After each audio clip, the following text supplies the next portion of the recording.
Hello and welcome to Love Revolution. I'm excited to have you here. I'm your host, Mia Saenz, and this is a Bella Mia production. So, what we'd like you to do is you can pause us here and to relax, to get your drink that you're going to have and your notepads and your pens, and just get into a space that you feel calm and comfortable. And then we will begin. So then hit the play button. So across the screen or next to me is Victoria Wynn. She is a lovely, lovely person who has this amazing program called The Lies I Tell Myself. The very first time I saw Victoria about 4 years ago, I fell instantly in love with her. And as a result, we've become good friends. And that's the amazing thing about connecting with women and the space that we hold for each other. So I could go on and on about Victoria, but I'm going to let her share the amazing stuff that she helps people work through on The Lies I Tell Myself, which is changing our belief system. So welcome, Victoria. Hey, thank you. Thank you for being here. Thank you. So share a little bit with us and then get into your teaching, baby, and I'm right here to ask you questions. Well, the Lies I Tell Myself project is based on my own epiphany for myself, trying to figure out why this educated, smart, and loving person was having issues across the board: finances, romance, self-love, confidence. I couldn't figure out. Now, this was after a 16-year, really a devastating divorce. It was a tough one, and sometimes you just take a step back and go, what am I doing? And why aren't things working better? I know it's out there for me, but I have no idea what is holding it all back for me. It's like when you're an honest, good person, okay, I get it. If I'm a real jerk and I'm dishonest and all this and breaking the law, I'm none of that. So now what's going on, right? And then I saw the words in front of me, The Lies I Tell Myself. And that was about 4 to 5 years ago. It wasn't meant to be a business. It was just me going through life, figuring things out. And I started asking myself, what are the lies I tell myself? I'm a single mom of 5 kids. No good man's going to want me. That was a big one for me. And it went on and on. Now I have a smaller house. So, who am I without all the stuff, right, that I had, when I was married and we're well off. And so I shared that online, and it just took like wildfire, and I realized, holy cow, I'm not the only one that lies to myself, turns out. And so since then, it's kind of like, the universe calls and you go, okay, I don't know what I'm doing here. Now, so now I've been coaching this, doing speaking events and writing, and doing things like this with you. So it's my life's passion now, is to help other people tackle what those blocks are, what those little secret little whisperings that are going on. And lots of times we're just not aware. Sometimes the layers are so deep. So it takes someone to work with and draw these out. And then we find this beautiful truth, right? And that's that's the fireworks about it all, because you'll find the truths. And I work through this stuff every day. I use my own tools on myself every day, just kind of polishing, right? Polishing and polishing. So yeah, today, again, this is a polishing thing. So when I was kind of telling you a bit what I'm going to talk about, your audience, you, myself, yeah, we open the door for people. We're friendly when we're out and about, right? We smile at people. But I've been asking myself, what can I do to really step up the love? What I do for me and who I am, it's kind of mediocre. What more can I do? I can do some service projects, but what more? So, Mia, you said you didn't see my post yesterday on Facebook, which is perfect, because now I can share with you with all my animation that I have. This story that happened to me in a parking lot. So I have been working on not texting and driving, not emailing, not checking Facebook, and not texting and driving. And so I pull over. It's a big parking lot, a bunch of different stores, and a bunch of just empty spaces. So I just kind of pull into the spaces. a lady pulls around. She's looking to park or maybe go to the bank or something. And she starts yelling at me. I'm in a convertible with the top down. I think she had her window down a little because I could hear her clear as day. And she's like, sure, why don't you take 2 spots? And she shakes her head in disgust at me and pulls into the spot. And the whole thing happened really fast. But what I did is I pulled around to a spot that was closer to her, all nice and straight and proper, like, right, in the proper spot. And then I got out of my car, and to get the visual, on Facebook there's a photo, but to get the visual, I had just finished working out, so I kind of looked like an MMA fighter, probably. I was like, oh, right? Had a baseball hat on. And to give more backstory, I was in red Z4 BMW convertible, right? It's flashy and it's shiny. I know your car. And all that. It's but beautiful. So here's the thing. I get out of the car, again, donned in my workout gear, and then I walk up to hers, very, I would say, confident. And I look into her window. She's looking away. She hadn't even got out of her car. Other people were walking by, and I thought, is this lady still in the car? And she was. So I went right up to her window, and I looked in her window, and I said, I am so sorry. I'm practicing not texting and driving, and I just pulled off. I just want to apologize. I'm not trying to make anybody's life miserable, and I truly am sorry. And through all that, she did not want to look at me. She was like, yeah, fine, it's fine. Like, looking away.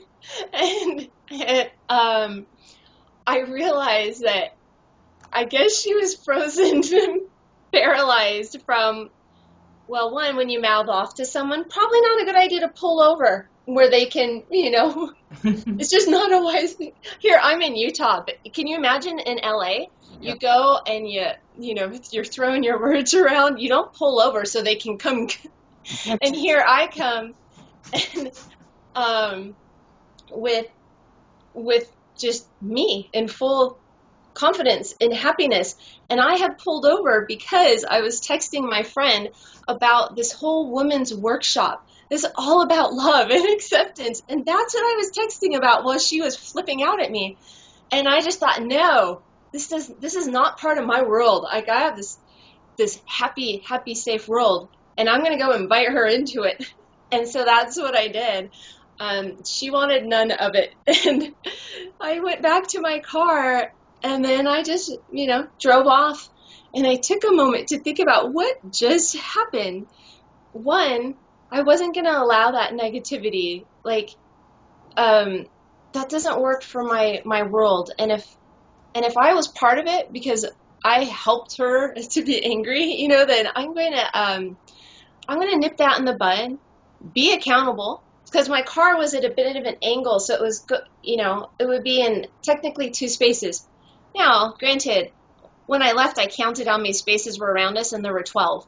So this is what happens sometimes when you have, well, at the end of my post, I said, I get it.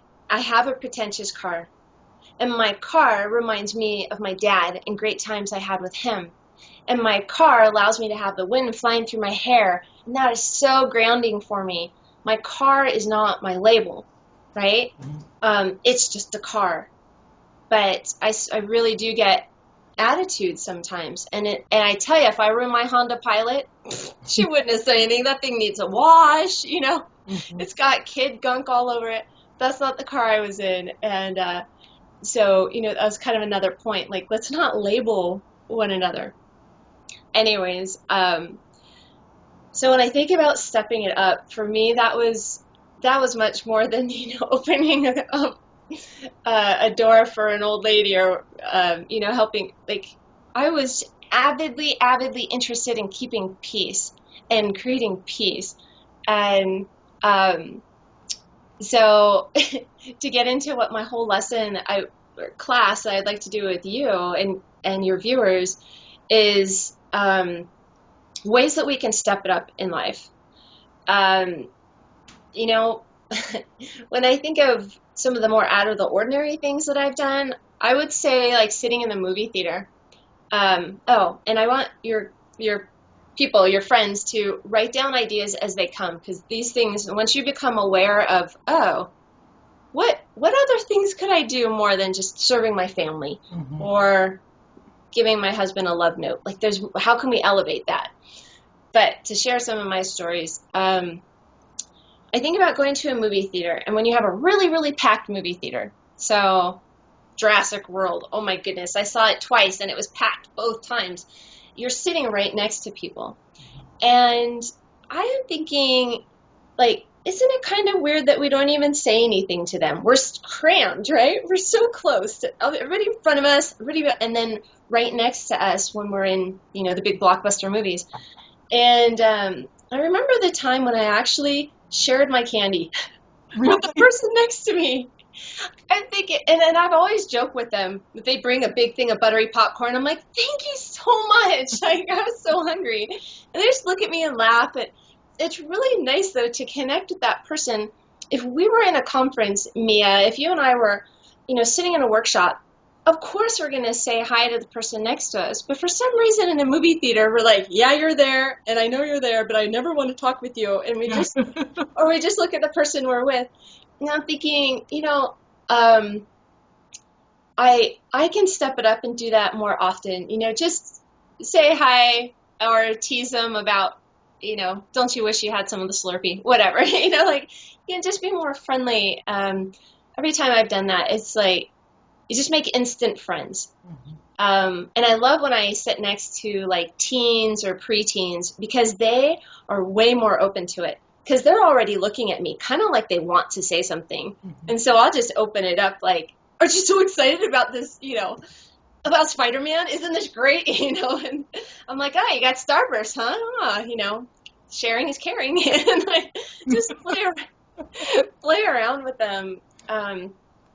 So also in my notes, I wrote down that a couple of months ago, which is sad that it was that long ago, but I was out in the common area of where I live, and, it's big fee if you don't pick up your dog's, whatever you call it, duty stuff. Yeah. It's leftovers.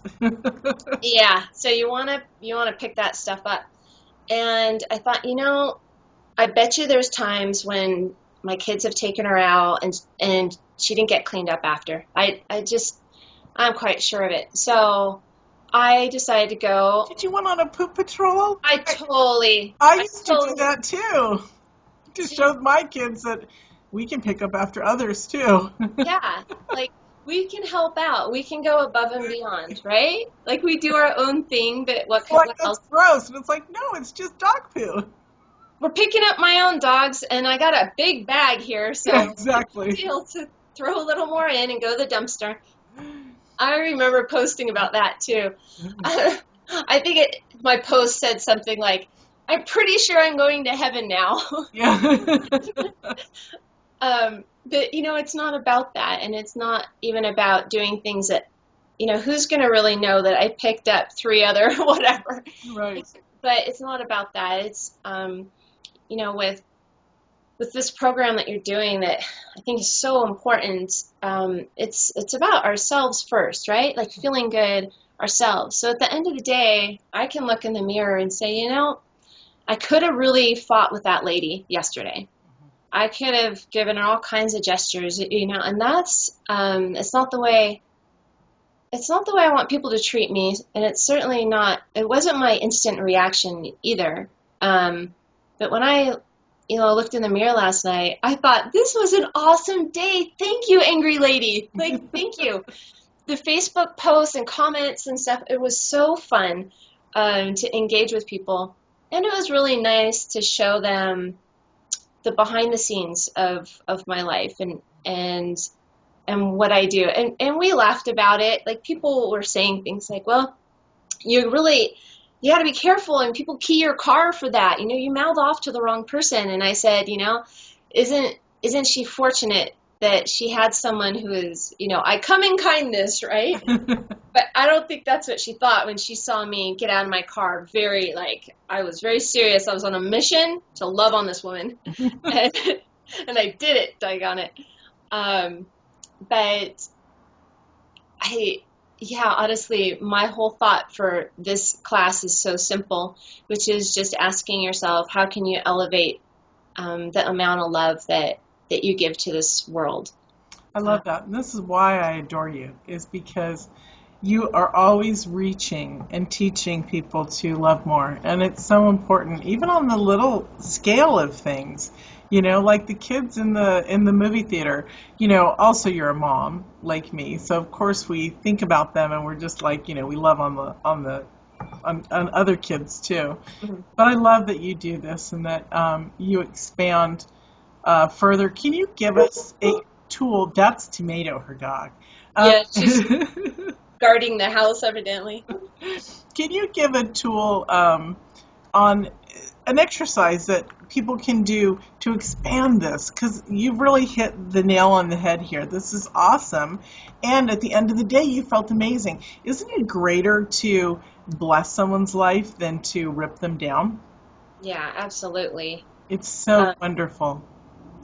Yeah, honestly, my biggest tool, I think I've been saying this the whole time since I created the Lies Project, call it the Lies Project for short. Mm-hmm. The biggest tool I have to shift my energy is gratitude. Mm-hmm. How many more minutes do we have? I don't know if we want to get into something really juicy or not. Or maybe short, and it will be to be continued at some point. Yeah, we have 25. We have 10 more minutes. I could go 25 easy. Well, I want to share on a more vulnerable note of that last relationship that is just talk about being challenged to love. It has gotten to the point, and I know it's like this is a Skype call and I'm just talking with you, but I'm really that open with your audience, right? So guys. So when I'm doing this on a stage with a huge live audience, you're going to be the same way when you come on stage. You're going to be pretty like, much. Yeah, hey dudes, how you doing? Hi, let me tell you about my love life and how I'm figuring some things out. And this is so true about Vic as well. So I love this. I have a reason for it, which is after that big divorce, that 16-year marriage, I thought, okay, I can hide this and I can keep it to myself, what I've gone through. But to me, that's like living a life in vain. Mm-hmm. And honestly, it's not a judgment on other people that aren't sharing their deep stuff. But for me, I want to feel like my hard lessons have been of some use, not just to myself and my family, mm-hmm. but what if they could be of use to someone else? Mm-hmm. And so I just feel like I don't want to live my life in vain. Mm-hmm. So to shorten my story, that last year and a half boyfriend, and I don't remember quite how much I've updated you on, but it has gotten kind of to a scary level. And for me, playing in fear, it doesn't work for me. Like, it doesn't work for anybody, but it bothers me that it was so dark. What was going on was starting to take me down. Mm-hmm. And that's, me is like what happened yesterday. So obviously I'm coming out of it, but I was going up and down with it. There's a protective order now on him, and I don't know, again, I don't remember how much I told you, but my point in sharing that part is that it's that severe. So when these big trials come, talk about trying to elevate to love, right? Here's someone there's been crimes against me, and now with getting my kids involved into it, I'm like, oh man, mm-hmm. Okay. Now how do we love and protect ourselves? And again, gratitude is it's like my saving grace. To say, and not just gratitude in a rude way, because we can go, yeah, thank goodness I didn't marry you, gratitude, right? Like, we can go there really easily, like, thank goodness, you're not eating all my food anymore. Like, But true gratitude, like I can honestly say that after this relationship that turned abusive, so hence my article, that I wrote for Bellamia, I can honestly say that I have more peace now than I did even before the relationship. It shook me up so much, and I went into a deep, deep inner growth mode. So on a dating timeout for myself, and so I could really handle why did I walk into it, what's going on there, and what are the lessons. So again, really biggest tool is gratitude, and it's like right down to your journal, your list of even for the toughest things. So if I can find appreciation for protective orders and needing to move or change phone numbers and things like that, then certainly we can, when we just have a rough day, when the money gets tight, get out the list. And also I'm learning about sisterhood. Like, it's so important. Reach out to your fellow sisters, friends, and they can be online. I have great friends online I haven't met yet. But I confide in them and they confide in me. So it doesn't just have to be in your church or, synagogue or your neighborhood. Expand expand the love, right? That's kind of our topic today. Yeah. You know what? I just thought of, if I could give a tool too, because I just thought of something when you were saying that. I was just like, oh yeah, I love this. I have people do gratitude jars. And so you take a beautiful, one of those canning jars, the Kerrs, and you can decorate it, and you can decorate the lid if you like. But what you're going to do is you're going to make like fortune cookies or the strips. And so type them out, write them out. Make sure that they're fun to pull out and all the same size so you don't know what you're pulling. Write down everything that you're grateful for, including your dog, your children, everything. How amazing you are. Find these amazing qualities. Stick them in your jar. And when you need that boost, like Victoria was saying, you go to your gratitude jar and you open it up and you start pulling out things that remind you of your magnificence, reminds you of how you help people, reminds you of the loving person that you are. And that is such a beautiful way to elevate yourself. Yeah. It just really is. And thank you for bringing it right up so I could step in and share that, because that was awesome. Well, thank you. So, when we do these interviews, I like to just figure out what's going on in my life. And so I love that we are re-recording, but not talking about the last thing that we, that we talked about. It's fresher, yeah. Yeah, because this is exactly, exactly what I'm going through. And Can I tell you, I see in you in the last year and a half? What's that? I see, you were always beautiful, but I see this strength and this beauty of confidence in a woman that's so much stronger than she ever was before. That's what I see in you. And a dedication to yourself on a level that's deeper than it ever has been before. And I think it's beautiful. I've always thought you were a magnificent person from the moment I met you. So, yeah. And we have a cool picture of you and I together. I think I'll stick it in the magazine this time. Which one? Remember from the photo shoot we took? Yes. Yeah. That was an awesome picture. So... Yeah, and Victoria is one of the writers for, I almost said for the lies I tell myself. That too. That too.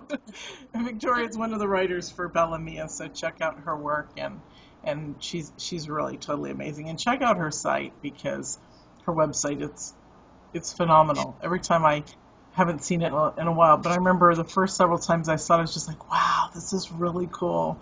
Also, would you like to share with us your free gift?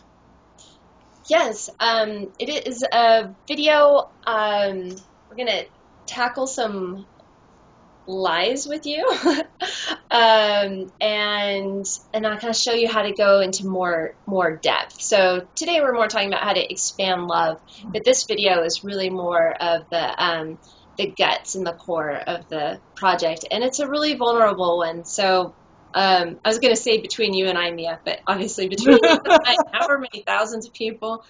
This one was shot without me knowing it. Oh, yes, you told me about that. Yeah, so my videographer was having a rough day just with opening up and getting in the flow. So he walked off side of the camera and just started asking me questions. Why are you passionate about what you do anyways, Vic? I'm like, well, blah, blah, blah, blah, blah, and this and that, and because it does this and da. And then he starts putting away his camera. I'm like, what are you doing? Like, I have a shoot to do. And he's like, oh, we're done. Like, you've got to be kidding me. Like, he's like, Vic, I think it was one of your best yet. I'm like, oh, man. Yeah. It's a challenge for me to just talk to a camera sometimes without having the person on the other end. And so he created the conversation, and I was like, you little tricky, he's a good friend of mine too. Yes. That's awesome. And I love those moments like that because you're not on camera, and so you're open, you're more available to your friend to talk and say, that's my camera guy's done that to me too. And, and the best stuff that I've ever created or that has come out of my mouth is an explanation of my work to him. And, Yes. I do with other people, but it wasn't on camera. And I'm excited to see it. Yeah.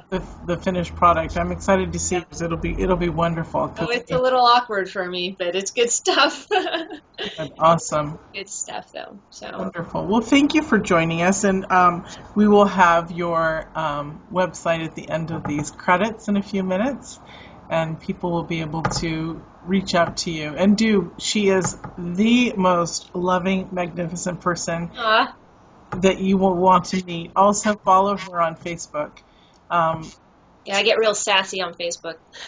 Yeah, she also has some other pages that are hidden that she might allow you into. Which are Truth Be Told. Do a search on Facebook for Truth Be Told, and it's where we get real vulnerable with our lives. And it is a closed group, but I'll absolutely accept you to join that group. And yeah, it's a vulnerable, really juicy group. It is. Well, thank you so much, Victoria. Thank you. It was wonderful. It's been great. Yeah. And thank you all for joining us, and we'll see you in another segment. Have a great day. Bye.